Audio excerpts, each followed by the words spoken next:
اللهم صل على سيدنا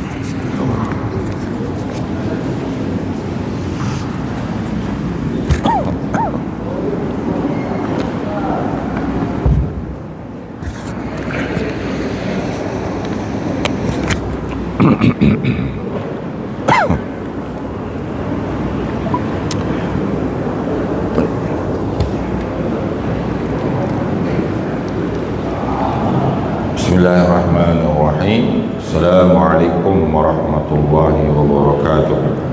Alhamdulillahirabbil alamin wa bihi nasta'in wa na'udzu billahi min shururi anfusina min sayyiati a'malina man yahdihillahu fala mudilla lahu wa man yudlil fala hadiya lahu.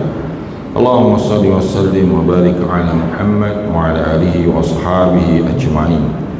Subhanaka la ilma lana illa ma 'allamtana innaka antal alimul hakim. Rabbi shrah li sadri wa yassir li amri wahlul 'uqdatam min lisani yafqahu qawli. La hawla wa la quwwata illa billahil aliyyil azim.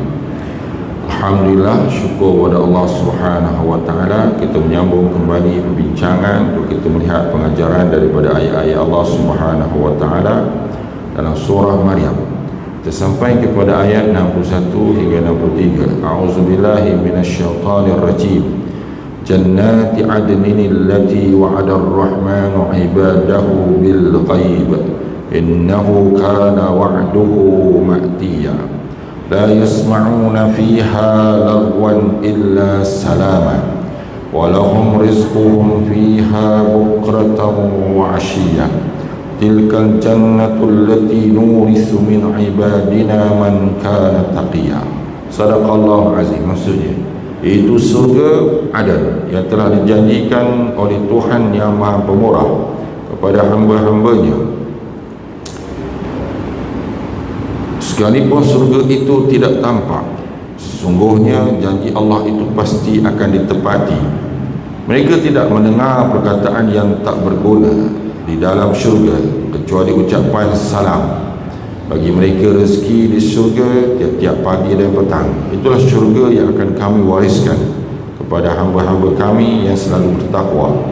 Ayat ini tuan-tuan sekalian menyambung pada perbincangan ayat yang lalu, ya, di mana Allah Subhanahu wa taala menyebut asas-asas yang utama, ya, yang sepatutnya ada dalam diri setiap muslim, setiap orang Islam. Dalam ayat yang lalu tuan-tuan sekalian, Allah Subhanahu wa taala menyebut tentang tonggak utama, ya, dalam kehidupan kita itu sembahyang, itu solat, ya, yang kita semua maklum. Sebab itu dibawa dalam satu gaya bahasa yang cukup, ya, memberikan peringatan kepada kita semua tentang arti solat itu sendiri, ya. Saya ulang kembali tuan-tuan sekalian, fa khalafa min ba'dihim khalfun. Ya, Allah Subhanahu wa taala menceritakan selepas Allah mengutuskan para nabi akan datang kemudian daripada itu generasi-generasi mereka yang mula cuai, ya, yang mula melakukan pelbagai kemungkaran maksiat hingga akhirnya mereka syirik kepada Allah Subhanahu wa taala. Maka berulang kembali Allah akan datangkan nabi masuk neraka lah. Satu juga menyebut mereka juga akan melakukan kerosakan, ya, di atas muka bumi, pelbagai kerosakan terhadap diri mereka dan juga kepada manusia. Jadi sebab itu bagi orang yang diberikan petunjuk oleh Allah Subhanahu wa taala cukup mudah tuan-tuan sekalian kehidupan kita, ya, memahami. Hidup kita ni tuan-tuan sekalian ialah untuk mengabdikan diri kepada Allah Subhanahu wa taala. Apa bukti pertama? Solat. Ya, sebab itu kita bersalah diri kita. Mungkin Allah Subhanahu wa taala berikan petunjuk, alhamdulillah, syukur kepada Allah Subhanahu wa taala. Namun untuk anak-anak kita besar sekarang, kaum keluarga kita, cucu-cucu kita sekarang, itu ni perlu diperingatkan, ya. Hidup ini kerja utama solat, ya, kerja utama sembahyang, dia tidak boleh diabaikan, ya. Orang yang bersembahyang belum tentu selamat, tapi orang tak sembahyang confirm tak selamat. Tuan-tuan sekalian, ini kita ulang sekali. Orang yang sembahyang belum tentu lagi, tuan-tuan sekalian. Orang yang solat kita sekarang, ya Allah berikan alhamdulillah, belum pasti lagi. Namun kita doakan Allah berikan rahmat petunjuk, ya. Belum tentu lagi selamat datang muka bumi dan apatah lagi di akhirat. Tapi kalau orang tak semayang, confirm tak selamat. Pasti tak selamat. Sebab Allah menyebut dalam banyak ayat Quran, itulah mengisyaratnya. Kita bincang ayat mudah-mudah lah. Qad aflahal mu'minun. Allah menyebut yang berjaya. Allah sendiri menyatakan yang berjaya siapa? Hanya orang yang qad aflahal mu'minun. Yang berjaya siapa? Yang berjaya itu hanya orang yang beriman sahaja. Di sisi sahaja. Di sisi bawah yang apa? Hayya 'alal falah. Falah tu berjaya. Okey. Jadi bermula dengan apa? Dengan solat. Dia bukan suatu perkara yang kecil, dia adalah perkara yang besar. Kita gunalah apa ayat-ayat tuan-tuan untuk menunjukkan dia penting. Okey, antara yang sebab tu saya suka guna kerja kita yang paling utama solat. Ini kerja utama bagi umat Islam. Kemudian kerja lain tu penting belaka. Mengapa? Sebab dia adalah langkah utama ke arah kejayaan. Siapa yang semayang, insya-Allah Allah akan dorongkan kebaikan. Tapi tak semayang, confirm akan berlaku kepada pelbagai perkara yang Allah akan uji tuan-tuan sekalian. So kita sebut tadi juga lah, hak yang semayang pun belum tentu, belum tentu lagi tuan-tuan sekalian. Sebab itu macam-macam berlaku. Sebab apa? Sebab dia melibatkan perkara-perkara yang lain pula. Ia juga melakukan pengabaian walaupun sembahyangnya sempurna. Mungkin sembahyang baik. Contohlah, ni cerita silang, contoh. So itu walau baik macam mana pun kena jaga perkara yang lain. Kadang-kadang tuan-tuan sekalian, kehidupan ini diajar juga. Daripada ibadat solat ni diajar seluruh perkara yang lain. Hidup bersederhana. Diajar sekalian pada kita sederhana. Jangan melampau dalam kehidupan. Tak semua dalam tak kira dalam aku tu sekalian. Hidup ni sederhana. Dan solat diajar, diajar kita sederhana. Sederhana di dalam melakukan amal ibadat. Sederhana maksud kita ambil satu contoh lah. Bacaan kita tidak terlampau lambat, tak terlampau cepat. Sederhana. Itu panduan Nabi SAW. Kalau melampau, ini orang baik, tak berlaku ni, tak ramai berlaku, jarang-jarang adalah seorang dua. Kalau kita silat-silat dulu betulkan. Dia kadang-kadang bila ada ilmu ni pun melampau ni, ada orang-orang yang ada ilmu lah sikit-sikit. Ilmu sikit-sikit bukan ilmu yang sempurna. Dia tahu untuk sempurna solat mesti jaga bacaan. Betul tu. Tapi jangan jaga bacaan melampau sangat. Kadang-kadang ada yang melampau. Maka dia baca Bismillahirrahmanirrahim. Alhamdulillah. Itu melampau sangat. Kesannya tuan-tuan sekalian, imam dah rukuk, Allahu Akbar, dia masih lagi ihdinas sirat. Itu melampau. Tuan-tuan sekalian, tak kena lah. Jadi bila sembahyang tu sempurna, dia ajar untuk sederhana. Sebab itu dia menarik tu sekarang. Kalau kita bincang buat solat ni, banyak benda adalah seorang jemaah masa tu masjid tu, bila dekat nak kuliah, dia pesan Ustaz sebut sikit lah, imam kita ni, dia kata ni suruh saya menyebut masalah tu imam, sabar tu sendirilah, tak payah suruh berceramah menyebut. Imam ni cepat sangat, tak sempat. Kita baru Fatihah ni dah dia dah rokok dah. Allah ikut panduan Nabi lah. Innama ju'ilal imam liyutamma bih. Imam tu dijadikan untuk cepat. Tuan-tuan kenal tuan-tuan imam, tuan-tuan sekalian, kemarin tuan pergi, ni imam dia. Mana semua imam, kalau imam mula-mula kan dia lancar, baca tuan sekalian lancar. Bismillahirrahmanirrahim, alhamdulillah rabbil alamin. Jadi saya mudah je. Imam lambat, kita lambat. Imam cepat, kita cepat. Dah selamat. Mudah je, bukan payah pun tuan-tuan kata ini imam ni express ni, confirm. Tuan-tuan baca Fatihah cepat sikit. Bismillahirrahmanirrahim, alhamdulillah. Ataupun ketika dia baca Fatihah, kita baca Fatihah dah kan. Itu kalau belajar mudah tuan-tuan sekalian.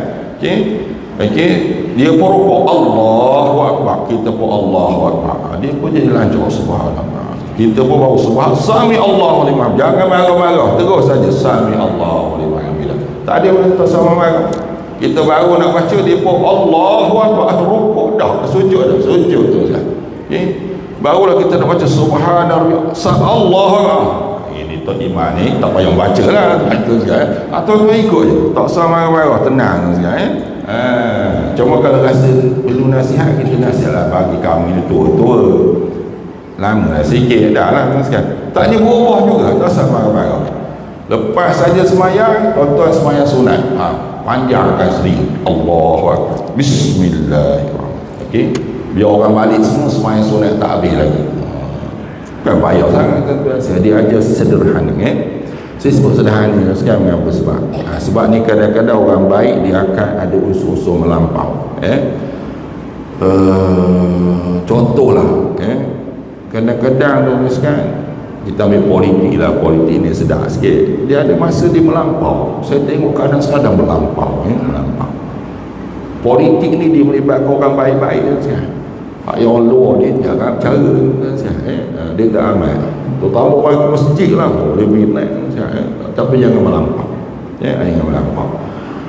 Saya kongsi satu cerita, tuan-tuan sekalian, siapa yang membunuh Sayyidina Ali?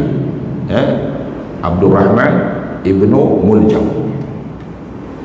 Yang membunuh Sayyidina Ali siapa? Abdul Rahman Ibnu Muljam. Siapa dia? Hafal Quran. Ini bukan masuk hafal Quran, soal dia sendiri hafal Quran, ahli ibadat, bukan cokiah macam kita ni, kuat berzikir, pengikut setia Sayyidina Ali, tapi melampau dalam politik. Sekarang marah pula orang saya kan, orang melampau politik, melampau sangat. Apa melampau dia? Dia semayang bagus tu, tapi dia tak ikut panduan. Selepas daripada itu tak ikut juga panduan yang diajar oleh Nabi SAW. Jadi bila berlaku krisis politik antara Sayyidina Ali dengan Sayyidina Muawiyah radhiyallahu anhu, dia antara penyokong tegar Sayyidina Ali, tiba-tiba Sayyidina Ali berdamai dalam peperangan tu, dalam peperangan sifil. Ketika Sayyidina Ali nak menang, Sayyidina Muawiyah nak berdamai, Sayyidina Ali boleh terima marahnya dia. Bukan setakat nak berdamai dalam peperangan, kemudian selepas itu bersetuju pula untuk mengadakan suatu majlis tahkim untuk berdamai. Dia marah Sayyidina Ali. Kita dah nak menang, tak ajak berdamai. Ini melampau. Sayyidina Ali pun jawab, Allah Subhanahu Wa Taala perintah kita dalam Quran, apabila orang kita berperang dengan orang kafir sekalipun, bila mereka ajak berdamai, maka kita terima perdamaian mereka. Wa in janahu lis-silmi fajnah laha wa tawakkal 'ala Allah. Sayyidina Ali tuan sekalian, kalimah. Jadi kata ayat ini Allah turun antara kita dengan orang kafir. Kalau kita perang dengan orang kafir pun, orang kafir ajak berdamai, Allah suruh terima perdamaian. Wa tawakkal 'ala Allah, selebih daripada itu serah pada Allah. Ni mereka ni saudara-saudara kita se-Islam. Oh, dia tak pakai. Dia dah melampau.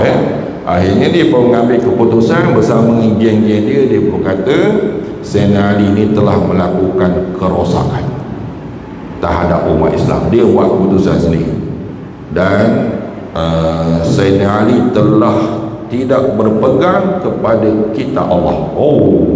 Terbayang, melampau. Keputusannya Sayyidina Ali ni mesti dibunuh. Tu terbayang. Jadi ringkas cerita, dia membunuh Sayyidina Ali. Dia membunuh Sayyidina Ali. Apabila Sayyidina Ali dibunuh, tuan-tuan sekalian, jadi sebenarnya Sayyidina Ali ni beberapa hari hidup lagi, sebab dia cedera parah di kepalanya. Dia ada dialog panjang lah, masa tuan-tuan rujuk lah kisah di dah membunuh Sayyidina Ali tu. Dia lari lah, tapi dia menjadi ditangkap. Jadi dia melawan semua, menyebabkan tangan dia dipotong. Jadi tangan dia dipotong lah. Bila tangan dia dipotong sekarang, dia tak kisah. Dia hilang tangan dia tak kisah. Adalah di kalangan keluarga Sayyidina Ali ni mengapa menangis? Kamu potonglah lain, buatlah apa kepada aku sebelum aku mati. Jangan potong lidahku, kerana aku nak guna lidahku untuk berzikir kepada Allah Subhanahu Wa Taala. Hebat dia tuan sekalian, tidak rasa bersalah. Mengapa? Sebab tadi lah. Sebab itu jangan melampau sangat. Bila kita tak melampau, kita sederhana. Jadi ini orang yang bersembahyang, orang yang baik pun tidak selamat kalau dia tidak jaga asas-asas yang berikut, ya. Jadi selepas Allah menyebut asas yang besar, iaitu asas berkaitan dengan sembahyang tadi, doa lah tuan-tuan sekalian, ya.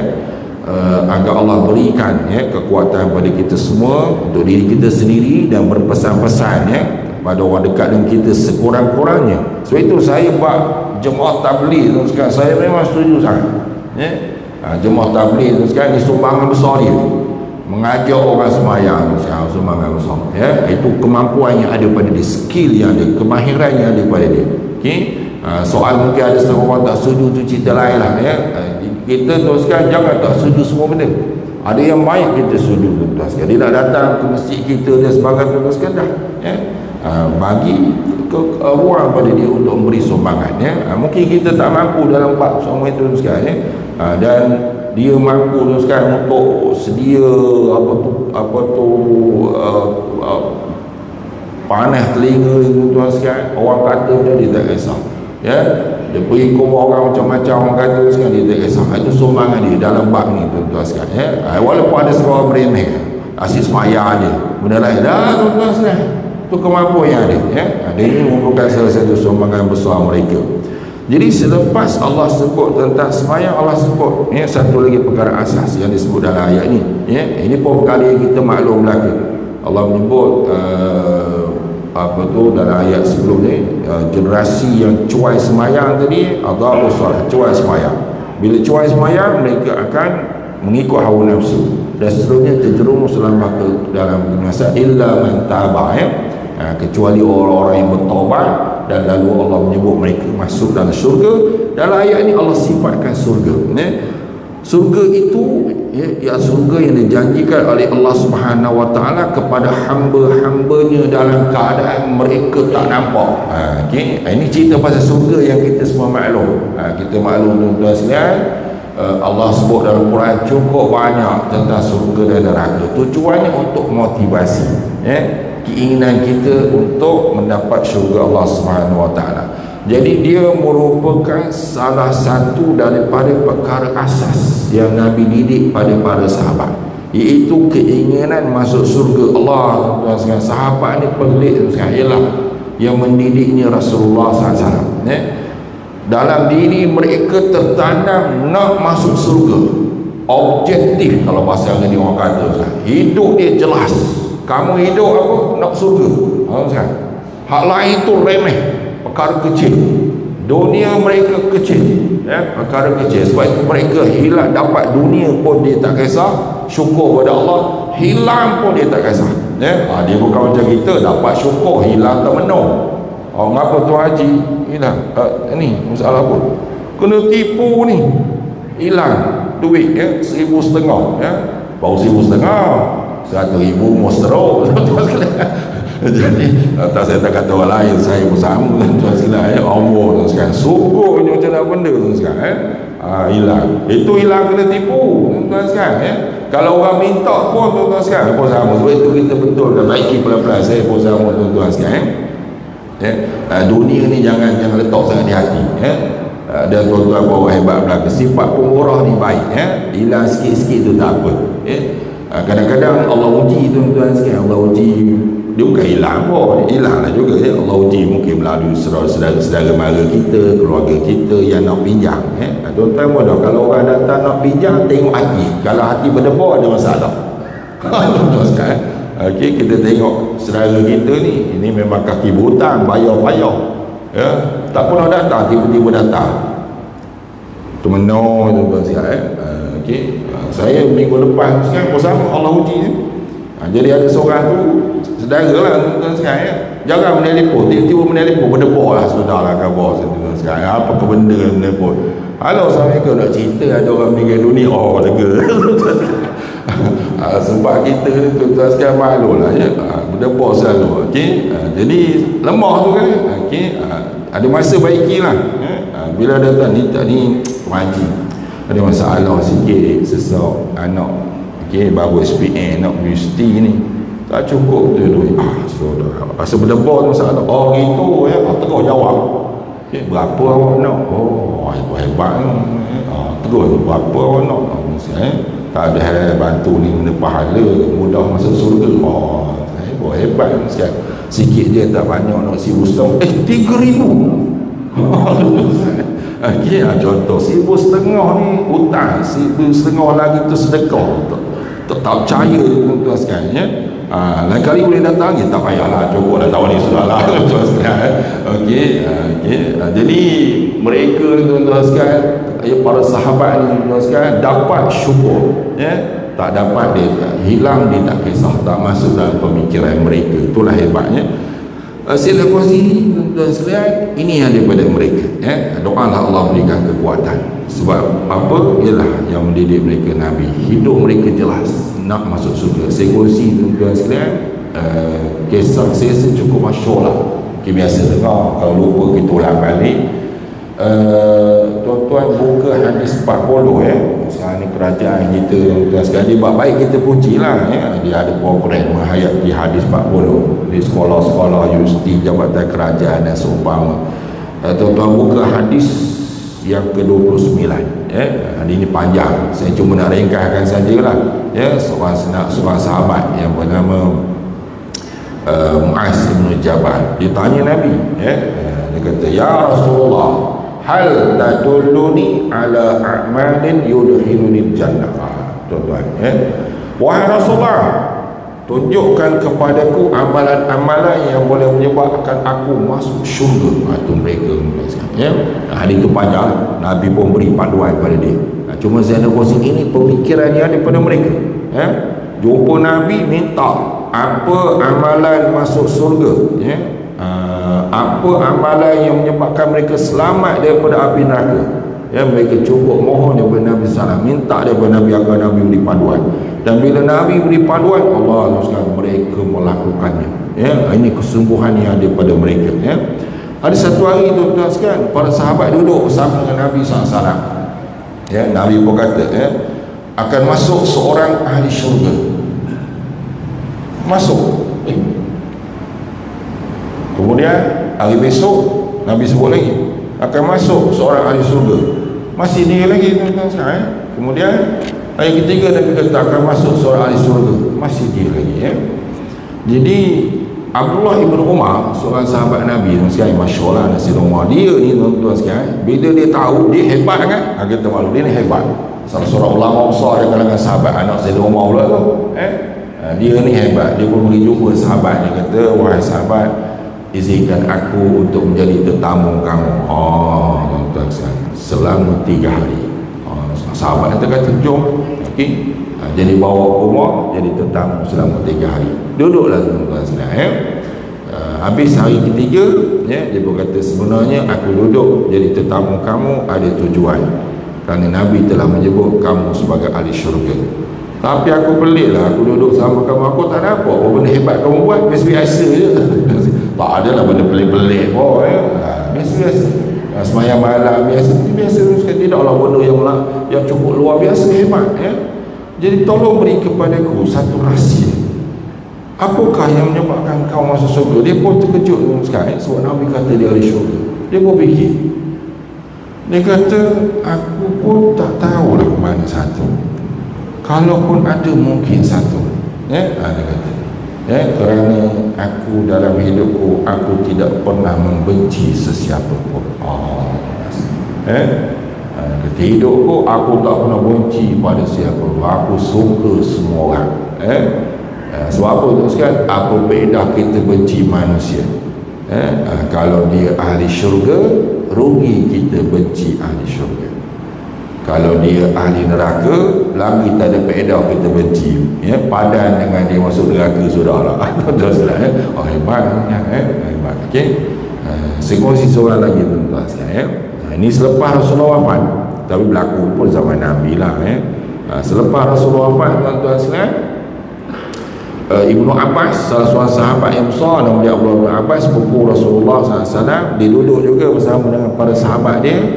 Tiba-tiba lalu seorang perempuan negro, kulit hitam, yang menjadi hamba lah, ya. Kita maklum lah, mereka ni golongan-golongan dulu ni hamba, kemudian masuk Islam, dan mereka bersama dengan Nabi SAW. okey. Dan mereka ni di kalangan mereka hebat seperti Sayyidina Bilal radhiyallahu anhu dan beberapa nama yang kita tak begitu kenal lah. Dan salah seorang perempuan ni negro kulit hitam tuan sekalian, gelap hitam metalik tuan sekalian, perempuan. Ibnu Abbas kata ini adalah perempuan ahli syurga. Dia kata sahabat lain pun terkejut lah, ahli syurga ya. Sebab Nabi menyatakan, ini kita maklum ya, syurga neraka ni hak Allah dan Rasul, jangan pandai-pandai kita. Tak ada apa itu? Itu tanda kewalian sah ahli syurga, tak ada. Tapi kalau kita kata insya-Allah masuk syurga, tak apa ya. Kata soal itu tak ada, amat mati neraka, tak sabar dah menunggu. Ni zaman ni ramai ni sekarang dia juga ni, dia pun masalah melampau ni meneraka korang awak ni kalau mati tak ada harapan lah, masuk neraka lah. Ni berlaku lah dialog kan bergaduh tu, akhirnya meneraka orang. Mana boleh sekarang semua hak Allah Subhanahu Wa Taala. Jadi Ibn Abbas cerita ni kalau dia dengar Nabi kata perempuan ni tuan-tuan sekalian sebagai ahli syurga ya. Jadi ceritanya ringkas tuan-tuan sekalian, perempuan ni tuan sekalian satu hari kata Ibn Abbas dia datang berjumpa Rasulullah. Dia jumpa Nabi. Dia kata wahai Rasulullah, inni atasahar. Rasulullah dia kata aku ni ada penyakit sawat. Penyakit sawat. Orang Melayu kata gila babi. Orang Melayu ni satu hal.